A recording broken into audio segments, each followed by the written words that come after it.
Cek cek tes. Halo para pengacara. Pernah naik gunung? Gunung apa aja? Kembali saya akan meramaikan hasanah reviewan film di negeri yang ya kalian tahu sendiri gimana.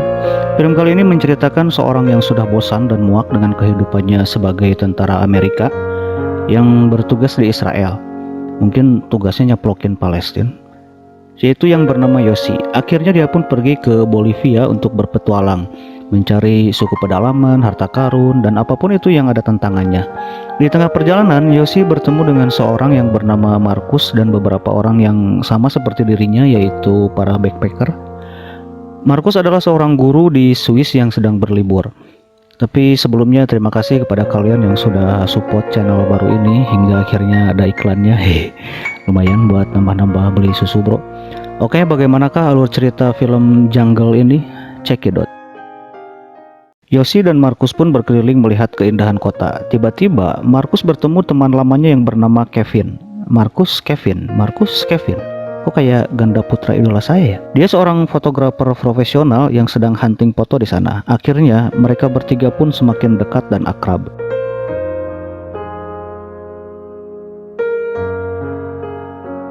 Setelah larut, mereka pun kembali ke perkemahan. Dan sepertinya wanita yang Yosi temui di perahu menyukainya. Dia memberikan minuman yang terbuat dari tanaman lokal yang katanya akan bereaksi semacam obat. Lalu Yosi berkeliling di sebuah pasar dan terlihat seseorang memperhatikan dan mengikutinya. Lalu dia menyapa Yosi dan mengajaknya ngobrol. Pria ini bernama Carl. Dia mengaku seorang guide dan membujuk Yosi untuk berpetualang masuk ke dalam hutan. Dia mengatakan di dalam hutan sana terdapat suku asli Indian yang jauh dari peradaban. Yosi yang haus akan tantangan pun lama-lama tertarik dengan ucapannya.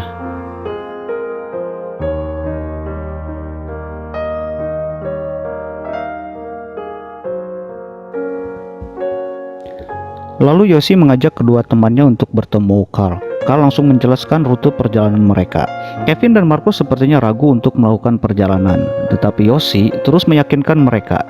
Akhirnya Kevin setuju karena dia ingin sekali mendapatkan foto suku Indian asli. Markus pun tidak bisa apa-apa. Akhirnya dia pun setuju dan terlihat Yosi sangat senang. Setelah semua siap, akhirnya mereka pun pergi dan masuk ke dalam hutan. Di perjalanan, Carl tidak berhenti menjelaskan keadaan hutan dan suku-suku pedalaman yang ada di sana.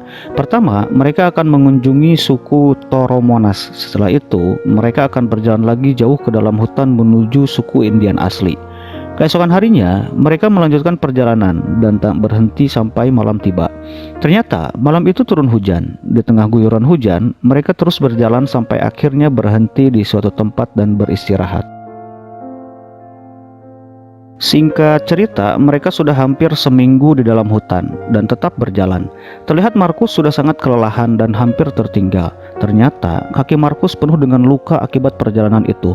Akhirnya Kevin memberikan saran untuk membuat rakit, tetapi Carl seperti kurang setuju karena tahu kondisi sungai itu. Karena Yosi dan Markus setuju, akhirnya Carl pun setuju dan mereka pun membuat rakit.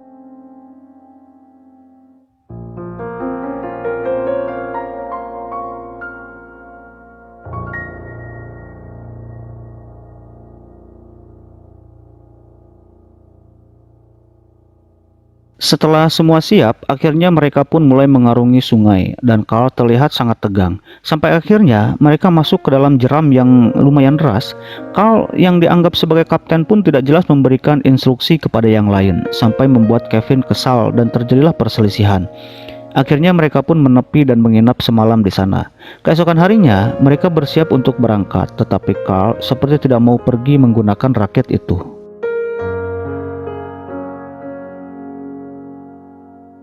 Akhirnya mereka tidak jadi pergi. Yosi dan Kevin sebenarnya tetap ingin pergi menggunakan rakit. Tetapi bagaimana dengan Markus? Akhirnya Yosi bicara dengan Markus dan menawarkan untuk pergi dengan Kevin. Tetapi Markus menolak karena dia sedikit tidak suka dengan sikap Kevin dan memilih pergi dengan Carl. Padahal sebenarnya itu yang diinginkan Yosi dan Kevin. Yosi dan Kevin pun diberi penjelasan oleh Carl tentang kondisi sungai itu. Dan setelah semua siap, mereka berdua pun berangkat menggunakan rakit.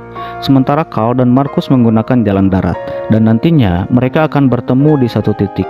Akhirnya mereka pun berpisah. Yosi dan Kevin pun mulai mengarungi sungai. Singkat cerita, mereka sudah hampir seharian di atas rakit sampai akhirnya arus sungai semakin deras dan terlihat di depan sebuah jeram yang sangat deras.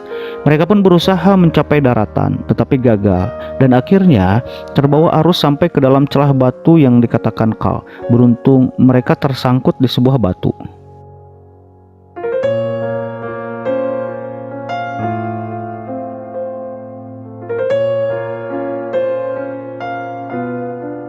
Kevin berusaha berenang ke daratan untuk mencari ranting kayu yang nantinya akan digunakan untuk menarik Yoshi. Kevin pun dengan susah payah akhirnya sampai di tepi sungai dan meminta Yoshi untuk melemparkan golok yang ada di rakit. Tapi tiba-tiba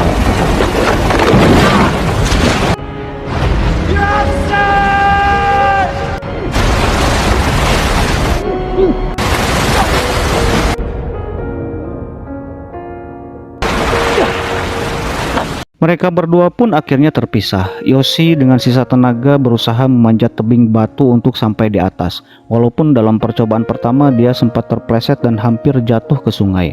Yoshi pun berteriak-teriak memanggil Kevin di luasnya hutan Amazon. Tapi tak ada yang menjawab. Sampai akhirnya malam pun tiba, ditambah hujan deras turun malam itu.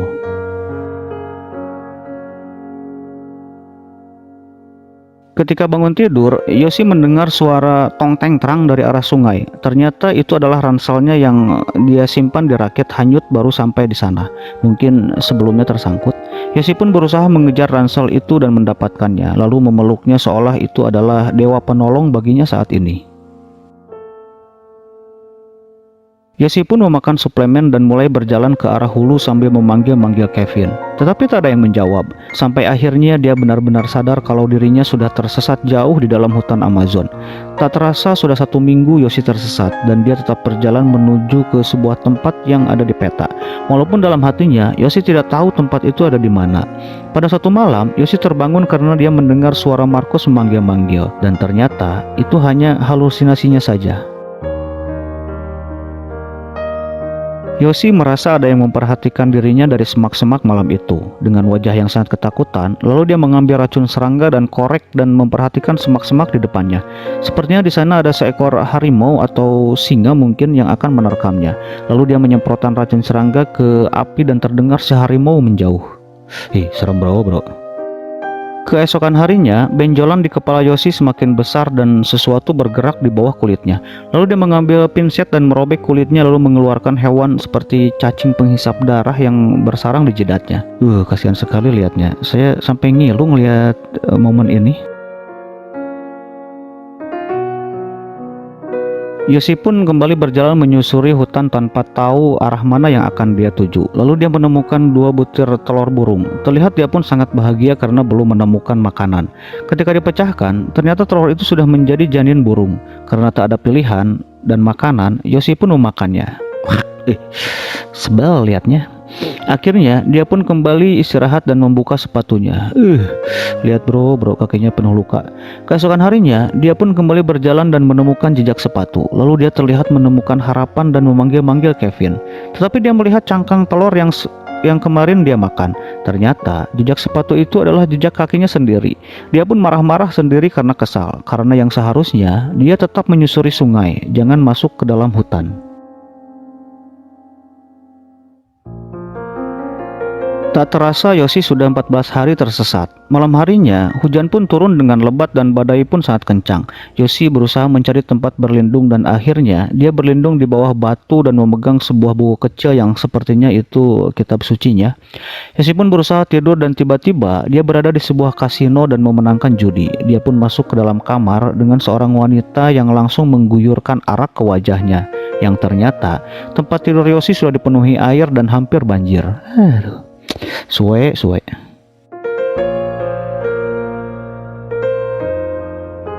Sejenak kita tinggalkan Yoshi. Terlihat 2 orang sedang berjalan di pinggir sungai. Tiba-tiba si anak terkejut karena melihat seorang yang tergeletak. Ternyata itu adalah Kevin. Lalu dia dibawa oleh kedua orang itu ke pemukiman. Lalu Kevin menemui yang sepertinya kepala polisi dan meminta untuk mencari Yoshi. Yoshi yang berada di hutan pun berteriak-teriak memanggil dan melambaikan kain ke pesawat. Tetapi tidak terlihat oleh Kevin dari pesawat karena hutan terlalu lebat dan tidak mungkin terlihat. Akhirnya Yoshi pun hanya bisa menangis.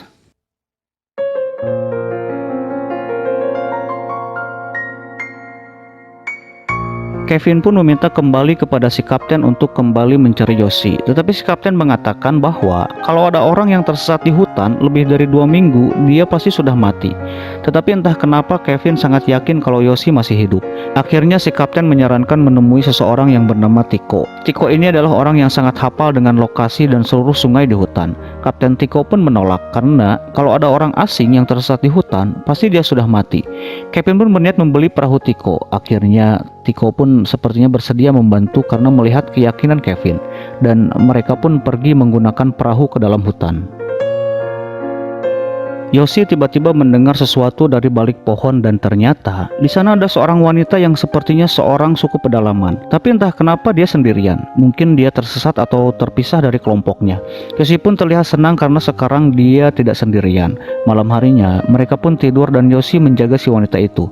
Keesokan harinya mereka pun kembali berjalan dengan Yoshi yang sudah sangat kelelahan dan kesulitan berjalan. Malam harinya mereka pun tidur bersama. Yoshi terlihat memeluk dan mengelus-ngelus si wanita. Lah, lumayan lah, nggak terlalu dingin. Tapi ternyata wanita itu tidak nyata. Dia hanya halusinasi Yoshi akibat kelelahan dan hampir hilang harapan. Yoshi pun kembali berjalan dengan tertatih-tatih dan pandangannya pun semakin kabur. Dan tiba-tiba dia terpelosok dan masuk ke dalam lumpur hisap. Semakin banyak bergerak, semakin terhisap dia ke dalam lumpur. Akhirnya dia pun diam sampai tertidur. Setelah beberapa saat, dia melihat sebuah pohon kecil dan berusaha meraihnya. Sepertinya itu pohon lengkuas kalau di daerah saya. Setelah berhasil keluar, dia pun melihat sebatang pohon yang dipenuhi semut api. Dia pun sempat berpikir untuk mengembalikan kekuatannya. Dia pun membuka bajunya dan menggoyangkan pohon itu sampai tubuhnya dipenuhi semut api yang menggigitinya. Duh, kasihan itu, lihat badannya tinggal tulang gitu. Yoshi pun seperti mendapat kekuatan dan berlari sampai akhirnya dia sampai di pinggir sungai. Dia pun membentuk huruf Y dari bambu berharap seorang dapat melihatnya. Keesokan harinya, ternyata Kevin dan Tiko sampai di sana. Tiko mengajaknya kembali karena tidak mungkin melanjutkan perjalanan. Kevin pun tak bisa berbuat apa-apa, dan walaupun di wajahnya terlihat kekecewaan, dan mereka pun kembali. Yoshi yang tertidur pun mendengar suara perahu dan mencoba untuk bangun. Ternyata dia tidur di balik pohon dan tidak terlihat oleh Kevin. Yoshi pun berusaha merangkak dan memanggil-manggil Kevin, tetapi tidak terdengar oleh Kevin.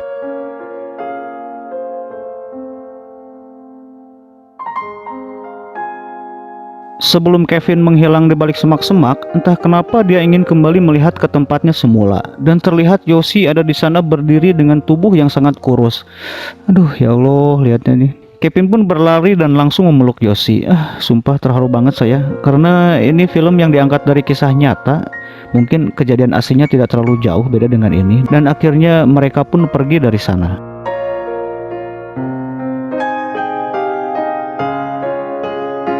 Mereka pun sampai di pemukiman dan Kevin mendudukkan Yoshi di sebuah bangku. Yoshi pun berterima kasih dan mengatakan, "Kau menyelamatkan nyawaku." Tapi Kevin menjawab, "Kau yang menyelamatkan nyawaku." Kevin pun pergi mencari dokter dan orang-orang berkerumun mengelilingi Yoshi. Mungkin mereka merasa aneh bahwa baru kali ini ada orang asing yang tersesat di dalam hutan selama 3 minggu dan masih hidup juga selamat. Dan akhirnya film ini selesai. Udah kayak gitu.